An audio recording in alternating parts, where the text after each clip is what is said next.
The chamber was silent as Hannah Lee stood before the Galactic Council. Behind her, the blue and green sphere of Earth rotated slowly on the viewing screen. She had served as humanity's ambassador for 12 years, and in all that time, she had never seen the council members look at her with such cold eyes. "The vote is final," Speaker Velnay announced, his translator converting his clicks and whistles into flat, emotionless words. "Humanity is expelled from council space. You have 6 months to evacuate all your people, all your stations, and all your vessels from our territory." Hannah felt her hands shake, but she kept them clasped behind her back. She had expected this outcome, but hearing it spoken aloud still hit like a physical blow. Around the circular chamber, representatives from 47 species watched her. Some looked uncomfortable. Most looked satisfied. "May I ask why?" Hannah's voice was steady, despite the anger building in her chest. "Your species is too aggressive," a Velthran counselor said, her purple skin darkening with what Hannah had learned was discussed. "In the past century, humanity has been involved in 17 military conflicts." "Conflicts you asked us to help with," Hannah replied. "The Corvin invasion of the Helix system, the pirate raids on the outer colonies, the breach at Sigma Station. Every single time, you called us because your own forces couldn't or wouldn't respond. You enjoyed those fights too much." A Krell representative buzzed, its compound eyes reflecting the chamber lights. "Your species seeks out violence. You celebrate warriors. You write songs about battles. This is not the way of civilized peoples." Captain Daeho Kim, standing at attention beside Hannah, spoke for the first time. "We also write songs about peace, about love, about the stars. You choose to see only what confirms your fears." "Silence," Speaker Veln commanded. "This debate is over. The decision stands. Humanity will leave, or humanity will be removed by force." Hannah took a deep breath. She had prepared for this moment, rehearsed what she would say. But now that it was here, the words felt inadequate. Still, she had to try. "We came to you in friendship 150 years ago," she began. "We shared our technology, our medicine, our food, and our culture. When the consuming dark threatened the inner worlds, out with human ships that held the line while your fleets evacuated civilians, we lost 40,000 people in that battle. 40,000 humans who died protecting species that now vote to exile us." Some council members looked away. Others stared back without emotion. "Call us aggressive, but aggression and strength are not the same thing," Hannah continued. "You call us warlike, but we only fought when you asked us to, or when innocents needed protection.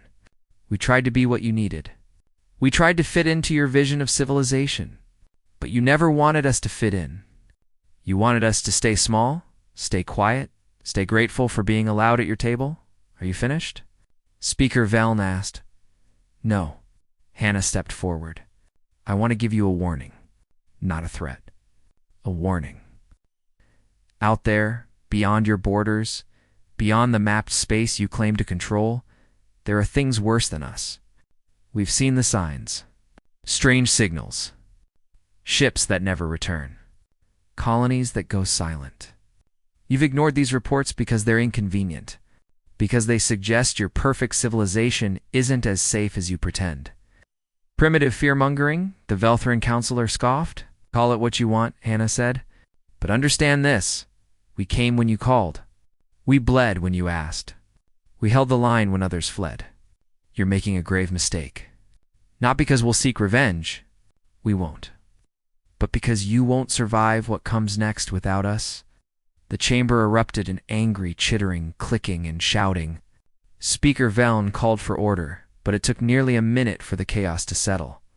"Your arrogance proves our point," Veln said finally. "You believe yourselves superior. You believe we need you. This is precisely why you must go. The vote is final. 6 months. Not 1 day more," Anna nodded slowly. "Then we'll go. And when the darkness comes, and it will come, call us. Don't send your desperate messages begging for help. Don't expect us to save you again. You had friends in humanity. After today, you'll only have neighbors who remember how you treated them." She turned and walked toward the exit, Daeho following close behind. As the doors closed behind them, she heard the council members already discussing how to divide up the human territories and technology. The next 6 months passed in a blur of activity. Daiho coordinated the largest evacuation in human history. Millions of people left homes they had built on alien worlds. Scientists dismantled research stations that had operated for decades. Traders closed shops that had served multiple species. Families packed up their lives and boarded transport ships heading back to Ward. Earth Admiral Tae Young Park commanded the military withdrawal. His fleets had defended Council space for generations, but now they've pulled back system by system, leaving defensive stations to fall into Council hands. Some of his younger officers wanted to sabotage the equipment before leaving. Tae Yang forbade it. "We leave with honor," he told them. "We leave knowing we did everything right. They're the ones who should feel shame, not us." On the final day, Daiho stood on the bridge of the last human diplomatic vessel still in Council space. Hannah stood beside him, watching the view screen as Earth's outermost colony base appeared on the sensors. Behind them, a fleet of transport ships carrying the last evacuees from Council territory waited for the signal to jump. "Stations report ready," the navigation officer said. Daiho opened a channel that would broadcast across Council space. "This is Captain Daiho Kim of Earth, commanding the final human withdrawal from Galactic Council territory. As of this moment, all human personnel, vessels, and equipment have been evacuated as demanded. We leave behind the infrastructure we've built, the stations we defended, and the graves of those who died protecting your worlds." He paused, looking at Hannah. She nodded. "We're going home," Daiho continued. "Don't follow us. Respect our borders, as we'll respect yours. And when the darkness comes, and it will come, don't call us." He closed the channel and gave the order. The fleet jumped, leaving Council space behind. As the stars stretched into lines of light, Hannah allowed herself one last look back at the territory humanity had called home for so long. "Do you think they'll listen?" Daiho asked quietly. "No," Hannah replied. "They never have before. But we gave them the chance. What happens next is on them." The fleet emerged in Earth's system 3 days later. Home had never looked so beautiful or so far from the rest of the galaxy. 10 years had passed since humanity's exile. And Captain Giwoo Choi still remembered the day his family left their home on Kepler Station. He had been 17 then, angry and confused about why they had to leave the only world he had ever known. Now, at 27, he commanded the patrol ship Horizon Watch, monitoring the boundary between human and Council space. The bridge was quiet during the night shift. Only 3 crew members were on duty, their faces lit by the soft glow of their displays. Giwoo reviewed the daily reports, seeing nothing unusual. A few automated merchant vessels had passed through neutral space. Some background radiation. The usual debris from old mining operations. Nothing that required his attention. "Captain, I'm picking up something odd," his sensor officer said. Breaking the silence, Giwoo looked up from his report. "What kind of odd?" "A ship just crossed into our space. Small vessel, barely registering on sensors. Hull damage. Life support failing." The officer frowned at his screen. "It's Krell design." Giwoo felt his jaw tighten. The Krell had been among the loudest voices demanding humanity's exile. "Hail them." Communication came through garbled and weak. A Krell voice, translated by the ship's computer, begged for help. Their colony had been attacked. They were the only survivors. They needed shelter, needed repairs, needed sanctuary. "Should I tell them to turn back?" The weapons officer asked. Giwoo thought about it. Earth's government had been clear. Human space was closed to Council species. They had made their choice 10 years ago. But he also remembered something his mother had told him the day they left Kepler Station. She said that when someone needs help, you help them. That's what makes you human. "Bring them in," Giwoo said. "Get medical teams ready and prepare Docking Bay 3. The Krell ship limped into the station an hour later. 7 survivors emerged, their exoskeletons scarred and damaged. They told a story that made Giwoo's blood run cold. Their colony, deep in Council space, had been attacked by something they couldn't identify. Massive ships had appeared without warning, ignoring all communication attempts. They had begun harvesting the planet, stripping it of resources and technology. The Krell military had responded, but their weapons barely scratched the invaders. "We sent warnings to the Council," the Krell captain said through the translator. "They told us we were mistaken. They said it was probably pirates or a malfunction in our sensors. They sent no help." JU forwarded the report to Earth Command and sent the Krell survivors to the station's medical bay. Over the next few weeks, more refugee ships arrived. Not many, but enough to establish a pattern. Colonies going dark. Military patrols disappearing. Strange ships appearing on the edges of Council space. On Deep Space Monitoring Station 17. Young Mi Han had been tracking Thess signals for months. She was an engineer, not a military analyst, but she was good with patterns. She had designed some of the station's long-range sensor arrays herself, and she knew when something didn't fit. The signals were faint, almost hidden in the background noise of space. But they were there, moving through Council territory in a deliberate pattern. Whatever was making them was big, and it was getting closer to the core worlds. "You need to see this," she told her supervisor, pulling up the data on the main display. "I've been tracking these anomalies for 6 months. They're not natural phenomena. They're artificial, and they're following a specific route." Her supervisor, an older man named Director Sung-Ho Yoon, studied the data carefully. "You're saying something is moving through Council space systematically?" "Yes, and based on the pattern, I think it's consuming resources. Every system where we detect these signals goes quiet within a few weeks. No communications, no ship traffic, nothing." "Have you reported this to Earth Command?" "3 times. They forwarded it to the Council as a courtesy.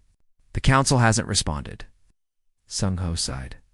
"They probably think we're trying to scare them, or they don't care because it's not affecting them yet." "It will," Young Mi said quietly.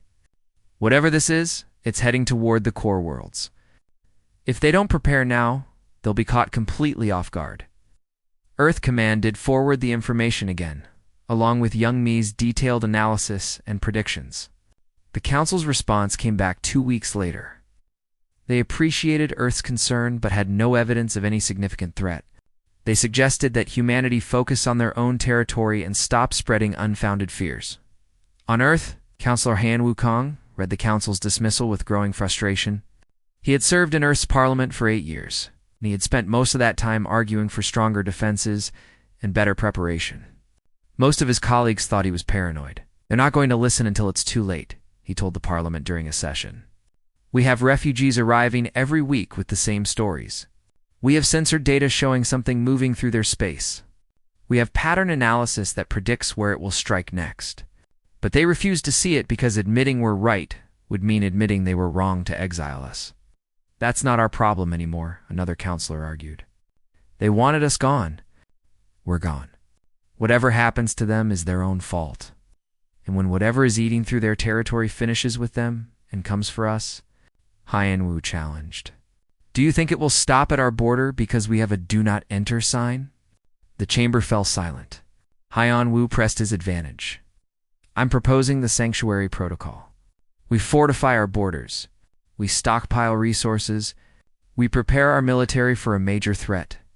We build shelters and defensive stations. We do everything we can to ensure that if this threat reaches us, we're ready. That will cost billions," someone objected. "And dying will cost us everything." The vote was close. The Sanctuary Protocol passed by only 3 votes. But it passed. Earth began preparing for a war that most of its citizens didn't believe was coming. Back on the horizon watch, Jiwoo processed another refugee ship. This one carried Velthran survivors from a mining colony. Their story was the same as all the others. Strange ships. No warning, no mercy. The Velthran captain was old. Her purple skin faded to a pale lavender with age. "We voted to exile you," she said to Giwoo as she prepared to disembark. "I voted to exile you. I thought humans were dangerous. I thought we would be safer without you." Gu said nothing. "I was wrong," the Velthrin continued. We are not safer. We are defenseless. And the only ones who tried to warn us were the ones we cast out. When we needed you most, we had already pushed you away. We're still here, Jiwoo said simply. You're safe now. That's what matters. The Velthrin looked at him with something like wonder. After everything we did, you still help us. Why? Jiwoo thought about his mother's words. Because when someone needs help, you help them. That's what makes you human. Young Mi watched her sensors from the monitoring station, tracking the anomalies as they moved deeper into Council space. She updated her predictions every day, sending them to Earth Command and watching as the Council continued to ignore them. She knew what was coming. She just hoped humanity would be ready when it arrived, in his office on Earth. Hyenwoo reviewed the Sanctuary Protocol's progress reports. Defensive stations were being built ahead of schedule. Resource stockpiles were growing. The military was training for scenarios most people thought were impossible. He knew many thought he was wasting resources on paranoid fantasies, but he had read the reports. He had seen the data. He knew what was coming. We don't do this for them, he had told the Parliament. We do this because when they fall, the wave will reach us next. The galaxy was about to learn a hard lesson. And humanity, once again, would be the ones left standing when the lesson was over. The first core world fell on a Tuesday.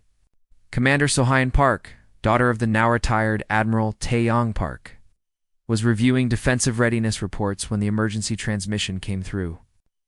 It was from a Velthrin border station, and the voice on the other end was screaming. The transmission cut off after 7 seconds. The station went dark immediately after. Sohyun ordered long-range sensors pointed at the coordinates. But by the time the data came back, there was nothing to see. The station was gone. The planet it orbited was gone. Even the star seemed dimmer, as if something had fed on its energy. Get me Earth Command, Sohyun ordered. And get me Dr. Song now. Dr. Minji Song had been studying the fragments of unknown technology that refugee ships had brought with them over the past year. She worked in a secure research facility beneath the Himalayan mountains, surrounded by the most advanced analysis equipment humanity could build. When Sohyun's call came through, Minji had just made a breakthrough. Their machines, Minji explained over the video link, her face pale with exhaustion. Ancient machines, probably millions of years old. They harvest everything. Metal, organic matter, energy, data. They consume a civilization completely, process it, and use those resources to build more of themselves. Can we stop them? Sohyun asked. I don't know. They adapt to any weapon used against them. Hit them with lasers, and they develop reflective armor. Use kinetic weapons, and they reinforce their hulls. Every defense we've seen them encounter, they overcome within hours.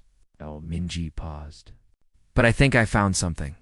They process adaptations linearly, one threat at a time. If we hit them with multiple different attacks simultaneously, their systems might not be able to handle the cascade. It's the best theory I have based on limited data. Over the next week, the Devourers, as humanity had begun calling them, swept through Council space like a plague.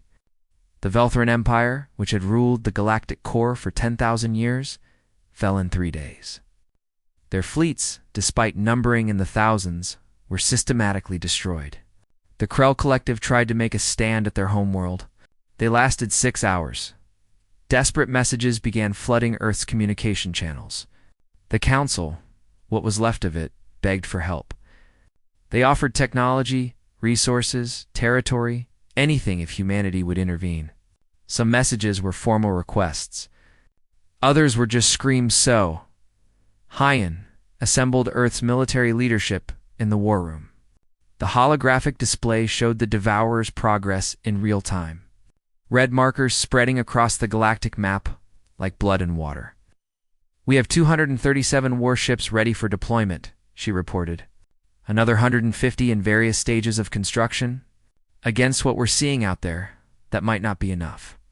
It's not our fight, General Byung-ho-ru argued. They kicked us out. They ignored our warnings. Why should we risk our people for them? Because if we don't stop the Devourers in Council space, We'll have to stop them in our space, Sohain replied. And by then, they'll have consumed thousands of worlds' worth of resources. They'll be unstoppable. The debate raged for hours. Some argued for intervention. Others wanted to fortify Earth's borders and wait. The vote was scheduled for the next day, but events overtook the discussion. At Border Station Sigma 7, Sergeant Jae-Sung Lim watched as refugee fleets poured toward human space.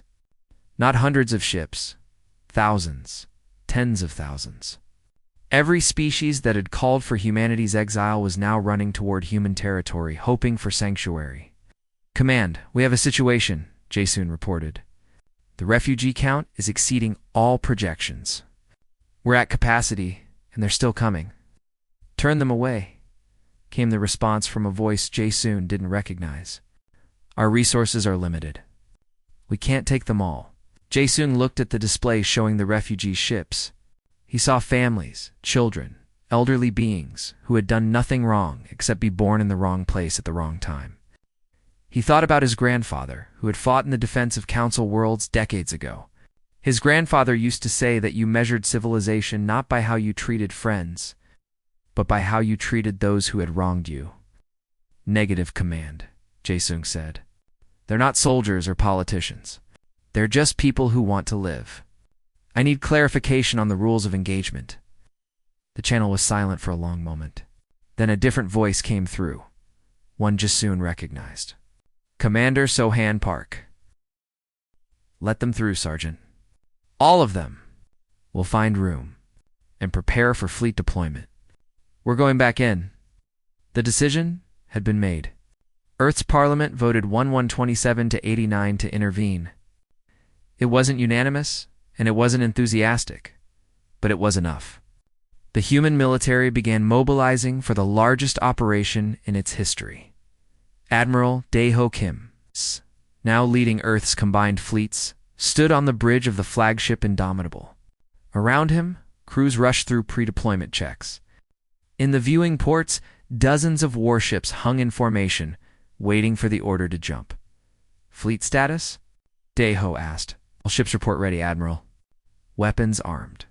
Shields at maximum. Crews at battle stations."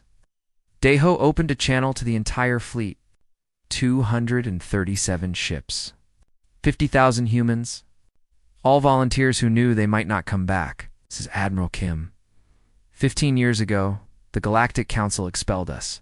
They called us too aggressive, too warlike, too dangerous to exist among civilized species. They took everything we built in their space and told us never to return. He paused, looking at the tactical display showing the Devourer's positions. Today, we return. Not because they deserve our help. Not because we owe them anything. But because stopping the Devourers here means protecting our own homes. Because letting billions die when we have the power to help would make us the monsters they accused us of being. Because we are human, and humans do not abandon those in need, even when those in need have abandoned us. Across the fleet, crew members felt a chill run down their spines. They were going to war against an enemy that had destroyed civilizations that were older and more powerful than humanity. But they were going anyway because that's what humans did. "All ships," Dae-ho commanded. "Jump on my mark. Target coordinates, the Velthrin core worlds. We're taking back what the Devourers stole. 3, 2, 1. Mark." The fleet jumped, vanishing from Earth's system in a flash of displaced spacetime. They emerged 3 hours later at the edge of what had been the Velthrin Empire. The sight that greeted them made even the most experienced officers gasp. Hundreds of Devourer. Ships filled the space between dead planets. The vessels were enormous, each 1 mile long, their surfaces covered in constantly shifting metal plates. They moved through the debris field of destroyed Velthrin stations like sharks through bloody water. "Deploy attack pattern Delta 7, Dae-ho ordered. "All weapons free. Show them what humans can do." The human fleet spread into a wide formation, each ship targeting a different Devourer vessel. On Dae-ho's command, they opened fire simultaneously. Kinetic weapons, plasma cannons, nuclear missiles, electromagnetic pulses, and experimental gravity weapons all struck at the same instant. Dr. Minji's song. watching from the indomitable science station, held her breath. Her theory was about to be tested in the most brutal way possible. The Devourer's adaptive shields flickered, trying to respond to the barrage of different weapons. For a moment, they held. Then, as Minji had predicted, the cascade began. Unable to prioritize which threat to adapt to first, the Devourer systems began to fail. Hull plating cracked under kinetic impacts while still trying to reflect plasma. Shields configured for electromagnetic. Resistance shattered under gravitational stress. 3 Devourer ships exploded in the first salvo. 5 more went dark, their systems overwhelmed. The rest began to retreat, processing the new threat and adapting their strategies. They're learning, Minji reported. They won't fall for the same trick twice. Then we won't use the same trick twice, Daiho replied. He opened a channel to the tactical officers across the fleet. All ships, randomize your weapon configurations. No patterns. No predictability. Make them guess. The battle raged for 6 hours. Human ships darted through the debris fields, using speed and unpredictability against the Devourer's raw power. They lost 12 ships in the first hour, 23 by the third hour, 31 by the fifth hour. But they kept fighting, kept adapting, kept proving that humanity belonged among the stars. When the Devourers finally withdrew from the system, leaving behind 37 destroyed vessels, the human fleet was battered but intact. They had won the first battle. But it was only the first battle. The real war was just beginning. Admiral Daiho Kim studied the tactical map with tired eyes. 3 months had passed since the human fleet first engaged the Devourers. 3 months of constant fighting, of liberating worlds and evacuating populations. 3 months of watching good people die to save those who had once cast them out. Casualty report, he said quietly. Commander Haijin Beek, his tactical officer and second-in-command, pulled up the data without needing to check her notes. She had these numbers memorized. We've lost 73 ships, 8,216 personnel killed in action, another 2,000 wounded seriously enough to require evacuation to Earth. Oh, Daiho felt the weight of each number. He had written letters to the families. He had attended memorial services over video link when time allowed. Every name, every face haunted his dreams and the victories. We've liberated 42 systems, evacuated approximately 3 billion civilians to safe zones, destroyed or disabled over 200 Devourer vessels. Haijin paused. The surviving council militaries have started coordinating with us. We have Velthrin, Krell, and 17 other species flying in our formations now. It was strange, Daiho thought, how war had accomplished what diplomacy never could. Species that had barely spoken to each other for centuries were now fighting side by side, sharing tactics and protecting each other's flanks.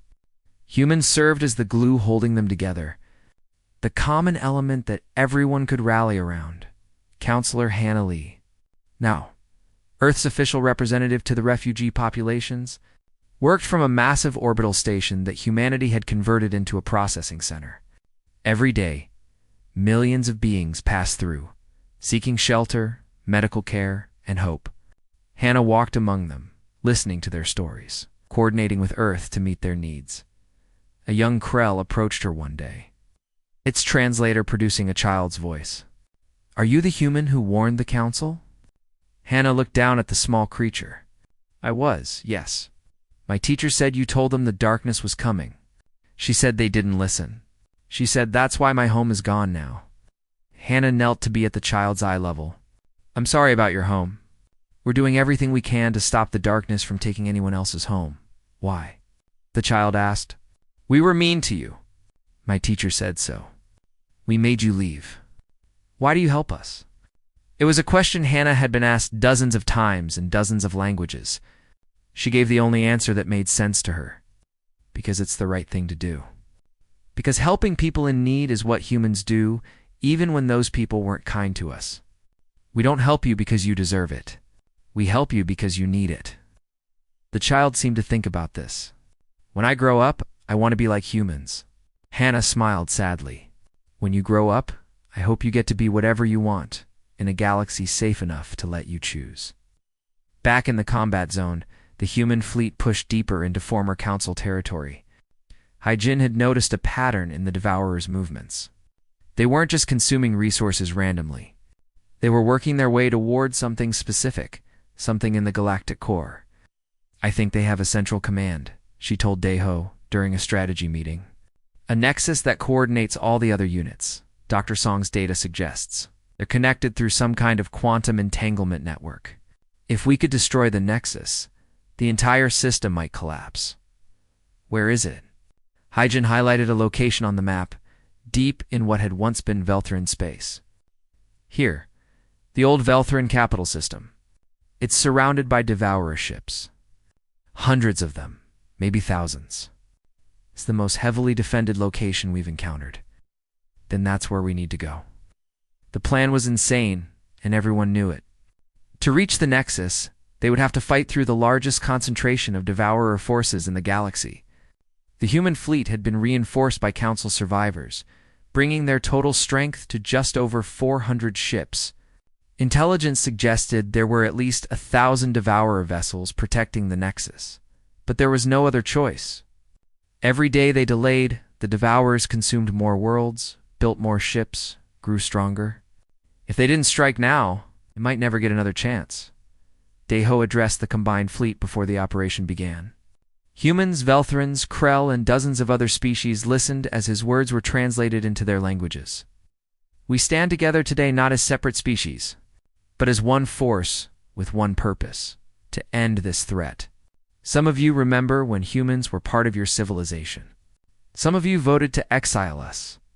None of that matters now. What matters is that we all want to survive. We all want to protect those we love. And we all understand that the only way to do that is together." He paused. Seeing his words reflected in the faces on dozens of ship bridges across the fleet. "The odds are against us. We know this. Many of us won't survive what's coming. But if we succeed, if we destroy the Nexus, we save billions of lives across the galaxy. That's worth any price. That's worth everything we have to give." The fleet jumped 3 hours later. They emerged at the edge of the Velthrin capital system to find it transformed into something from a nightmare. The beautiful ringed planet that had once been the Empire's jewel was gone, stripped down to its core. The star itself was surrounded by a massive sphere of Devourer ships, all feeding on its energy. The target count is over 1,200 vessels, the sensor officer reported, his voice shaking. "Recommend immediate withdrawal," Negative Daeho said calmly. "All ships, attack Formation Omega. Deploy everything we have. We're only going to get one shot at this." The battle began like thunder in space. Human ships led the charge, their weapons lighting up the darkness. The Allied Council ships followed, adding their fire to the barrage. The Devourers responded with overwhelming force. Their weapons tearing through shields and hulls, ships died within the first minute. The destroyer's swift justice exploded when 3 Devourer beams hit it simultaneously. The cruiser Defiant Hope broke in half, its crew lost to the void. The Krell battleship Morning's Light sacrificed itself to protect a damaged human carrier, ramming a Devourer vessel and destroying both. Hyjin coordinated the fleet's movements from her station, routing ships around danger zones and creating firing solutions that maximized their effectiveness. But even her tactical genius couldn't change the mathematics of the battle. They were outnumbered 3-1, and the losses were mounting. A Devourer beam struck the Indomitable's port side, tearing through 3 decks. Alarms screamed as the ship shuddered under the impact. Daeho was thrown from his chair, his head striking a console. Blood ran down his face as he pulled himself up. "Hull breach on decks 7 through 9, the damage control officer reported. Life support failing. Reactor showing instability. Can we make it?" Daeho asked. "Admiral, we need to evacuate. The ship is lost." Daeho looked at Hyjin. They both knew what this meant. Without the Indomitable's command and control systems, the fleet would lose coordination. The battle would collapse into chaos. "You need to transfer your flag to another ship," Hyjin said. "No time," Daeho replied. He pulled himself to the communication console, his movements slow from the head injury. All ships, this is Admiral Kim. I'm transferring fleet command to Commander Hyjin Beak, aboard the Relentless. Follow her orders as you would mine. Admiral, we can get you off, Hyjin protested. Double quotes. No, you can't. The Indomitable is finished, and we both know it. Get to the Relentless. Finish this fight. That's an order, Commander. Hyjin stood at attention, tears streaming down her face. Sir, it's been an honor. The honor was mine. Now go. That's your last order from me. Hyjin ran for the evacuation shuttle, pulling wounded crew members with her. The Indomitable continued firing even as it died, its weapons cutting into Devourer ships until the reactor finally failed. The ship exploded in a flash of white light, taking 3 Devourer vessels with it. Aboard the Relentless, Hyjin took command of a fleet that had already lost half its strength. 187 ships remained, fighting against over 900 Devourers. The mathematics were impossible. They couldn't win, but Hyjin wasn't trying to win. She was trying to reach the Nexus. That's all that mattered. All ships, concentrate fire on the Nexus sphere, she ordered. Ignore everything else. We break through, or we die trying. The fleet surged forward in one final, desperate push. Ships exploded around them. The void filled with debris and bodies, but they kept going, kept pushing, kept fighting, and slowly, impossibly, the Devourer line began to crack. Commander Hyjin Beak watched the tactical display as the Allied fleet carved a bloody path through the Devourer defenses. Every second, the number of friendly ships on her screen decreased. Every second, she sent good people to their deaths. But every second, they got closer to the Nexus. Dr. Minji's song worked frantically in the Relentless's science lab, putting the final touches on the Cascade virus. She had been refining it for months, testing it on captured Devourer fragments, making sure it would work. But she had never tested it on the scale they needed. She had no idea if it would actually collapse the entire network, or just destroy a few ships. It's ready, Minji said over the communication channel. But someone needs to deliver it directly to the Nexus core. The signal won't penetrate their shielding from a distance. Hyjin felt her stomach drop. A delivery run meant flying through the most heavily defended position in the galaxy, penetrating the Nexus's shields and inserting the virus directly into its systems. It was a suicide mission. Whoever flew that craft wouldn't be coming back. I need a volunteer, she announced over the fleet channel. Someone with excellent piloting skills and a small, fast ship. The mission is one way. I won't lie to you about that. The channel was silent for a moment. Then voices began responding. Dozens of them. Hundreds. Human pilots, Velthran navigators, Krell scouts. Everyone wanted to be the one to end the threat, to give the galaxy a chance at survival. A young voice cut through the chatter. This is Lieutenant Yan-Su Nam, Fighter Squadron 7.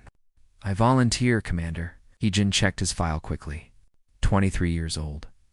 3 months of combat experience. Top scorers in flight simulation.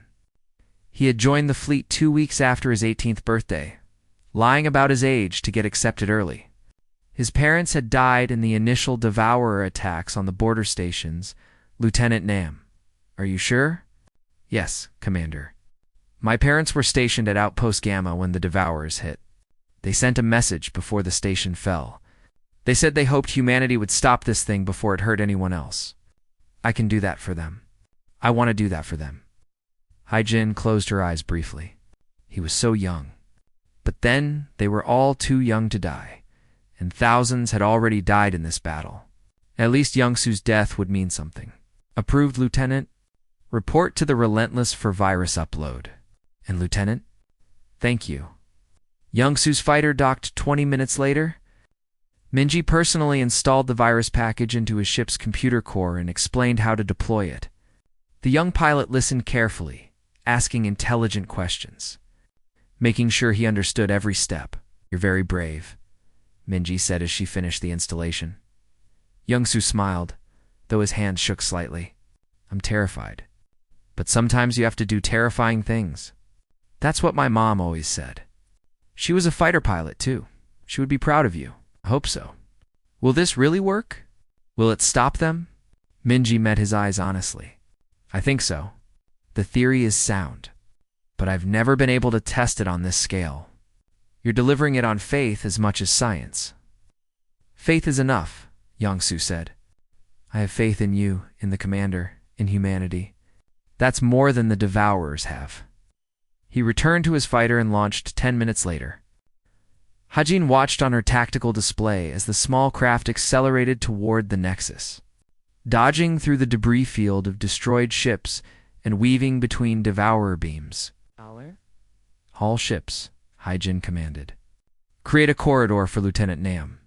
Everything we have, focus on keeping that path clear. The fleet responded immediately. Every ship still capable of fighting turned their weapons toward the Devourer vessels between Young-Soo and the Nexus. The cruiser Determination positioned itself directly in the line of fire, its shields taking hits meant for the fighter. The destroyer Courage rammed a Devourer ship that was moving to intercept. Young-Soo's voice came over the channel, calm despite the chaos around him. Approaching Nexus perimeter. Their defenses are thick, but I see a gap in the shield harmonics. Going to thread through it. His fighter danced through a storm of defensive fire. A beam clipped his wing, sending the craft spinning. Young-Soo corrected, his reflexes sharp despite the damage. Another hit took out his rear shields. A third burned away half his hull plating. Hull integrity at 30%, Young-Soo reported. But I'm through the outer defenses. Going for final approach. Aijin watched, her hands gripping the edge of her console so hard her knuckles turned white. Around her, the bridge crew stood in silence. All eyes on the tactical display showing Young-Soo's fighter as a small green.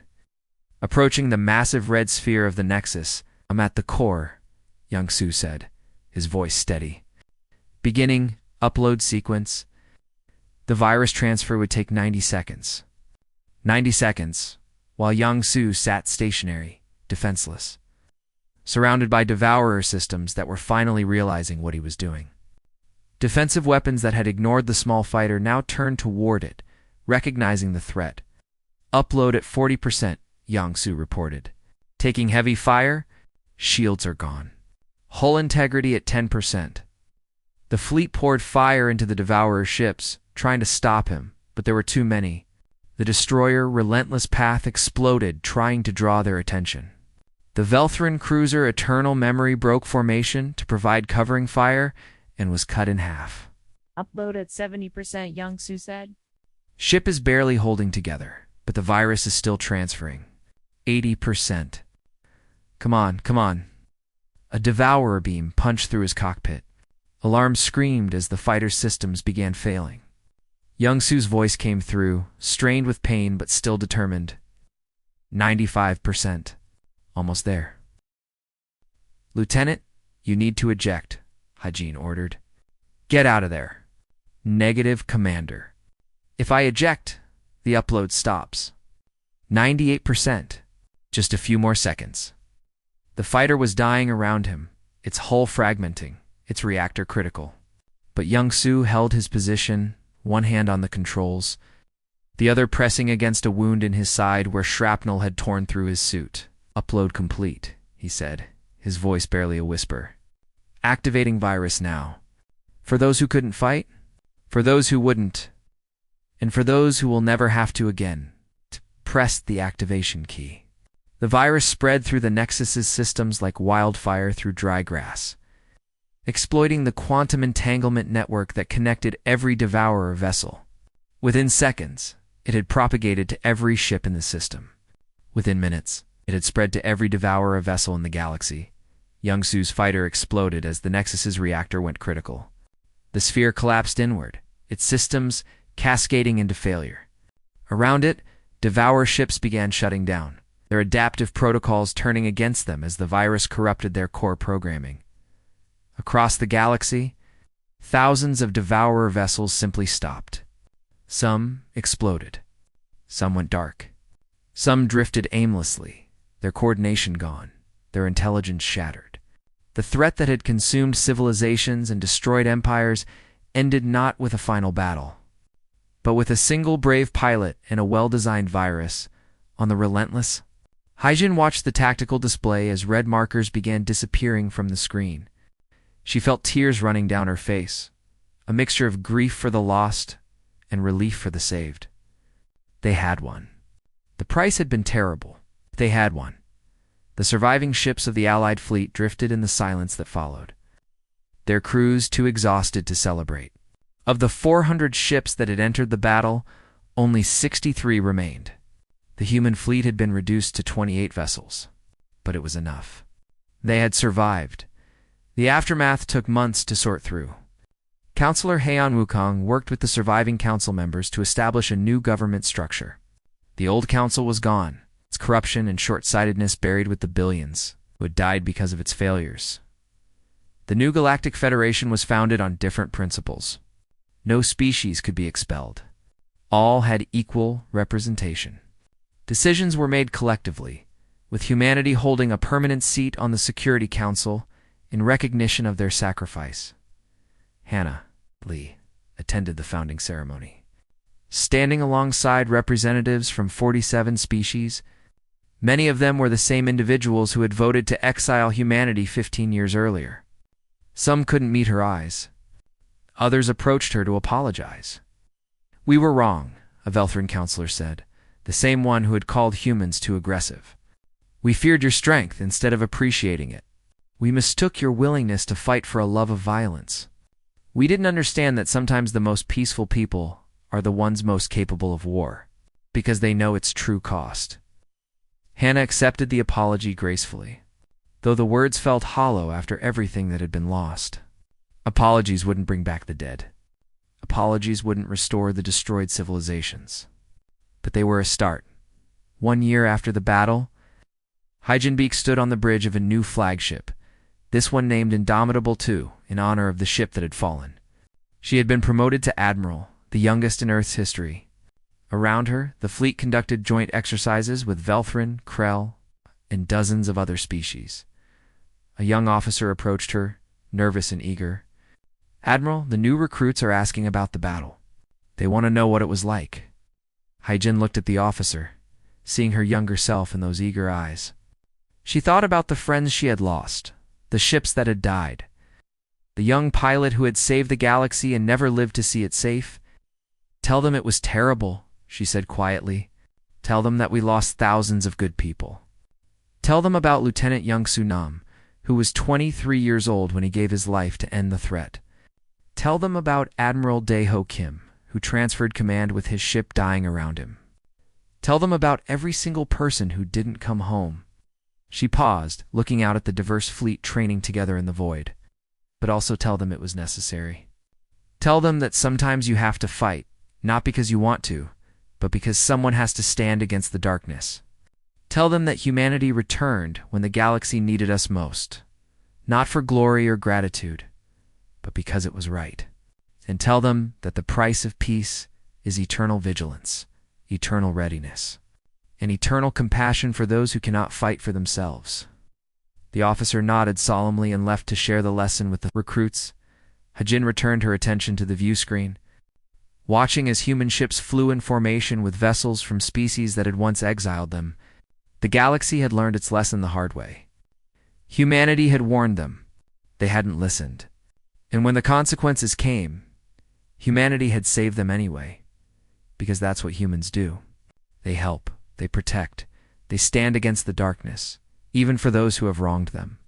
It was humanity's greatest strength and its greatest burden. The galaxy now understood that, and they would never forget it again.